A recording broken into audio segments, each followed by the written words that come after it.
Finally, today we want to talk about a program called New Federalism. This is a program that we'll mostly associate with the late 1900s, but either way, it is important that we know how this works and we can describe a couple examples of this. So, we had mentioned earlier that there used to be a national speed limit, and eventually the national government decided we can return that power to the states and let the states make their own speed limits. So that's what you see here. This happened back in 1995 under Bill Clinton as president. But this is an example of what we call new federalism. And new federalism would mean returning some of this balance between the national government and the states. So returning some of those powers back to the states.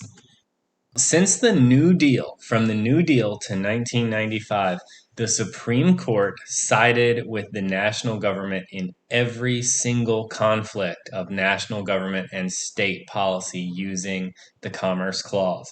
So if the national government said it's related to commerce, the Supreme Court agreed with the government every single time, and that allowed the national government's power to expand over and over and over again. People started getting upset about this, and in the 1970s and 1980s, particularly under Richard Nixon, president in the 1970s, and then later under Ronald Reagan, president in the 1980s.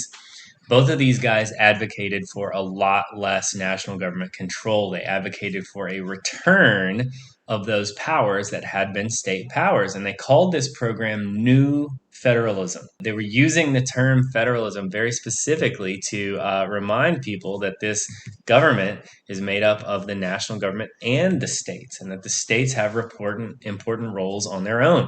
So from the 1970s through the 1990s, both Republicans and, in the case of Bill Clinton, some Democrats were returning national powers back to states.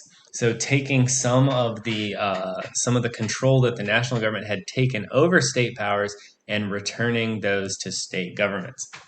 We call this process devolution. All right, it's like a reverse of evolution. We said that cooperative federalism was an evolution of federalism from its original design, where there were separate national and state powers, to now there was national control of most state powers. So devolution is putting that policy in reverse. It is the national government giving policy-making decisions back to the states. This gives powers back to the state governments.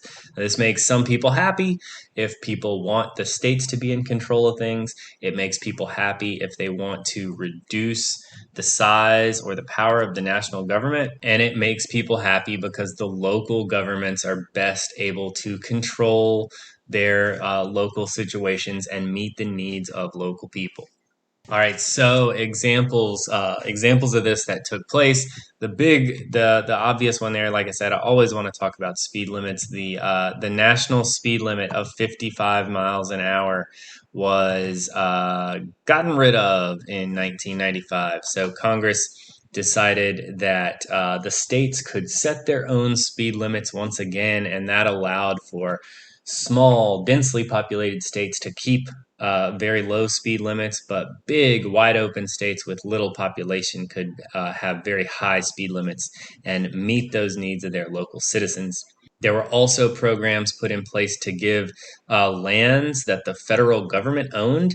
They gave more opportunities to the state governments to decide what to do with those lands. Also, under President Clinton in 1996, the national government let the states set their own qualifications for who would be eligible for welfare programs. So all of these are examples of the national government giving power to the states that the national government had taken away at some point. So a reduction of national government and an increase of state powers. It is rare over the course of United States government growth and history, but it does happen. All right, so there's a lot to think about today. Let's recap a little bit of all the different changes to federalism that have taken place. So You guys definitely want to make sure that you can compare dual federalism and cooperative federalism. Make sure that you'd be able to explain the powers of those of the national and state governments, whether they're separate or if they're more connected. And it is okay to describe them as their relative cakes. Every textbook is going to describe these as layer cake and marble cake federalism. When you're talking about cooperative federalism, it's important that you guys are able to give examples of the national government putting restrictions on the state powers. So think about schools, think about speed limits, think about voting, think about anything that works for you.